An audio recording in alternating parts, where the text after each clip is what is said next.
svetlobnega gverila se odvija okoli teme spomini. In te spomine so si pač avtorji razlagali vsak različno in izhajali so iz različnih pogledov. Tako so se eni napajali v bistvu z lastnih spominov, recimo in spominov svojih prijateljev. Recimo tak projekt je Kargov Boruta Bučinela in Mihe Zupana. Ona dva sta te svoje spomine in spomine svojih prijateljev zapakirala v kovčke, ki vsak posamezni kovček pa ponuja svojo zgodbo. Medtem, ko recimo nizozemski avtor Ralf Westerhof pa izhajal iz spominov, iz odnosa spomini in zgodovina. Tukaj preizprašuje zgodovino, pojmovanje zgodovine oziroma pogled zgodovinarjev na junake določenega časa. Tako te junaki skozi čas lahko dobijo tudi drugo identiteto oziroma jih skozi čas lahko vidimo drugače. Recimo, če so bili v 18. stoletju to veliki bojevniki, jih lahko čez več desetletij ali stoletij imamo tudi za zločince. S časom se ukvarja tudi več drugih projektov, med njimi prav poseben, tehnično poseben projekt avstralskega umetnika Iana Burnsa, ki je s pomočjo žarilnih nitk naredil čisto poseben projekt, ki spiše z žarilnimi nitkami sporočilo. Still time too. Se pravi, še vedno je čas. In čas je, kot smo opazili skozi druge projekte, ena od glavnih komponent spominov. In lahko recimo si razlagamo projekt Mateja Vogrinčiča, ki v bistvu ga sestavlja več belih lightboxov oziroma belih svetlobnih reklamnih napisov, ki v bistvu niso napisi, ker nimajo nobenega sporočila, ker so čisto beli. In tle lahko se predstavljamo, da gre za neko angažirano sporočilo, da gre za v bistvu s tem, da v bistvu vstopimo z agresivno svetlobo v nek domači prostor in ga s tem naredimo drugačnega, v bistvu izpostavljamo, kako je ta prostor nekoč izgledal. Se pravi, se sprašujemo njegovo zgodovino tega prostora, hkrati pa lahko imamo ta projekt tudi kot za neko iztočnico razmišljanja o bledenju spomina. Namreč avtor velikokrat razstavlja tudi na Japonskem in tudi njegova izhodišča so bile te japonski reklamni napisi, ki so zelo barviti. In to je v bistvu lahko hkrati kontrapunkt temu, hkrati pa lahko gre za bledenje spomina.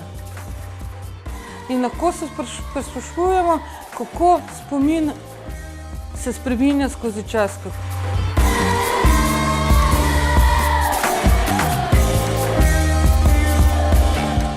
V galeriji Žigalca lahko še vidimo projekt mladega slovenskega umetnika Luke Saviča, kjer mu pa je bila inspiracija delo madžarskega umetnika Maholja Nadžija.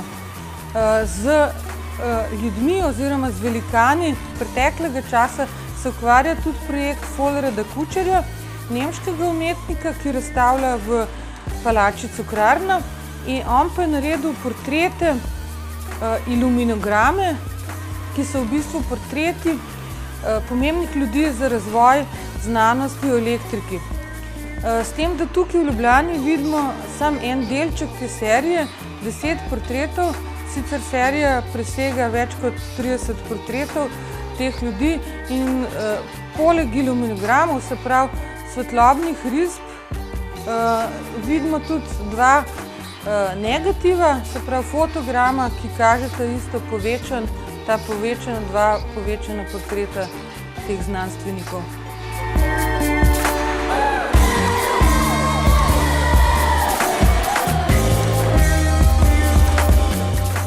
Še en tuji gost je Jakub Nepraš, češki avtor, katerega projekcijo njegovega videa smo lahko gledali v atriju ZRC na Novem trgu.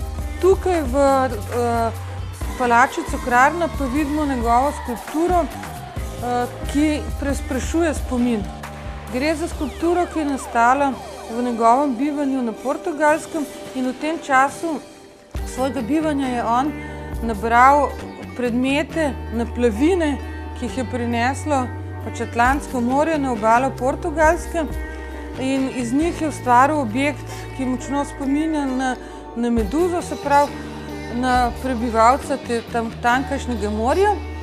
Nato on projicira video, kolaž, ki kaže, kako zapise oziroma risbe, njegove risbe v pesek izginjajo pod naplavinami morja oziroma kako morje izpira te zapise in s tem morje prinaša in odnaša neke spomine.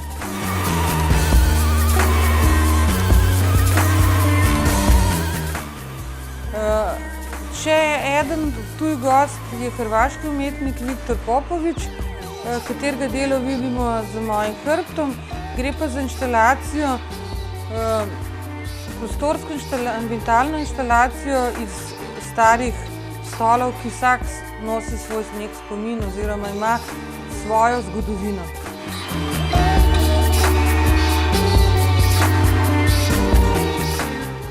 Zaokrožuje tole razstavo v Cukrarni, zaokrožuje še dela udeležencev delavnice v Roglabu. To so bili osnovnošolci iz osnovne šole Toneta Čufarja, ki so imeli na voljo več bolj ali manj neznanih predmetov oziroma starih predmetov in oni so si mogli na podlagi videnega izmisliti zgodbo, kaj ta predmet predstavlja.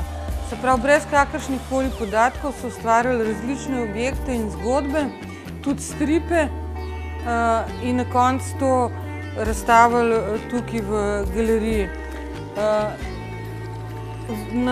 Še eden večjih projektov je projekt Naravoslovno-tehnične fakultete oziroma oddelka za tekstilstvo in oblikovanje oblačil, ki ga vidimo na fasadi in ta izhaja prav iz zgodovine samega prostora. Tako da prvi del, ki je bolj dvodimenzionalen, ponazarja to rekonstrukcijo prostora s temi gradbenimi cevmi, hkrati opozarja na zgodovino prostora, saj so na ta platno pritrjeni napisi oziroma citati iz del Keteja in Murna, bivših prebivalcev Cukrarne in iz njihovih pisem. Drug del projekta, ki je pa bolj tridimenzionalen, pa ponazarja samo bistvo Cukrarne. Cukrarna je pač bila včasih tovarna sladkorja, ki je 4-krat pogorela in potem se prešla v različne faze obstoja, kasneje tudi nudila dom različnim ljudem. In tukaj ta inštalacija ponazarja ta sladkor, ki teče in se iz kristala spreminja v gosto belo maso in na koncu karamelizira. Še eden avtor, ki se pojavlja na obeh lokacijah, je slovenski avtor Andrej Štular. Njegove izhodišče so bili pa neznanci, se pravi neznani ljudje in njihovi spomini oziroma kako si mi predstavljamo, kakšna so življenja teh neznanih ljudi. In ta inštalacija je tudi na fasadi palače Cukrarna.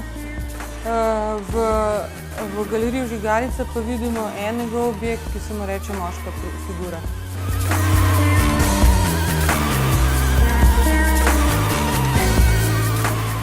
Svetlobna gverila se tako kot vsa leta in tudi se bo prihodnje ukvarjala predvsem s svetlobo. Z uporabnostjo svetlobe v umetniške namene. Tako da te naši projekti, ki jih mi predstavljamo na različnih lokacijah po mestu, tako v galerijskem kot v javnem prostoru, so bodisi inštalacije, svetlobni objekti, projekcije in podobne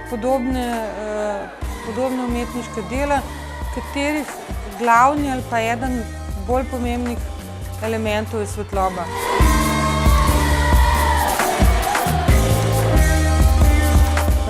Eden od namenov festivala je spodbujanje kreativnosti na področju svetlobe oziroma svetlobne umetnosti. Zato tudi redno sodelujemo z različnimi izobraževalnimi inštitucijami. Letos smo kar 3 projekte izvedli skupaj s Srednjo šolo za oblikovanje in fotografijo v Ljubljani. Omenila sem že oddelek za tekstilstvo na NTF-ju, s katerimi tudi redno sodelujemo.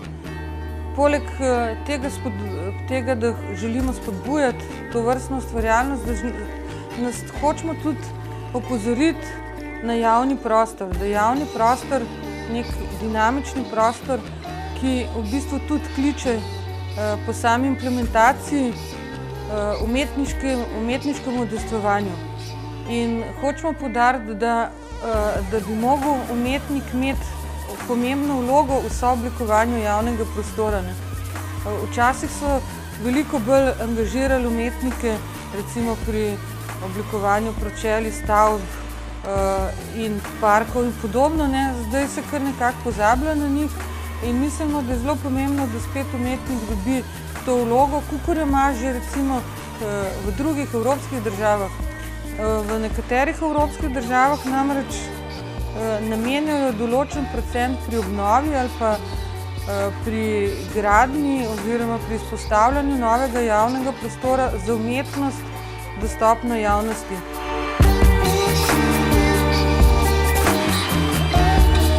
Da je javni prostor pomemben del našega življenja, se zavedajo tudi drugi, predvsem marketinške firme, ki zasegajo velik del tega javnega prostora z raznimi billboardi in podobnimi oglasnimi prostori. Sploh za Ljubljano lahko rečemo, da je prenasičena s temi reklamami, ki so velikokrat tudi slabo oblikovane in imajo tudi zelo plitko sporočilnost in s tem v bistvu iznakazujejo podobo mesta. Ljubljana se razvija, se obnavlja, ima veliko zelenih površin, se pravi, ima neke zelo pozitivne stvari. Hkrati pa na drugi strani imamo toliko tega in svetlobnega osnaževanja z reklamami, svetlobnimi reklamami, hkrati pa tudi s samimi klasičnimi billboardi in podobnimi. V bistvu lahko rečemo, da ljubljanske ulice so zazidane z reklamnimi sporočili. Zato je izpostavljanje tega javnega prostora kot prostora za umetnost toliko bolj pomembno.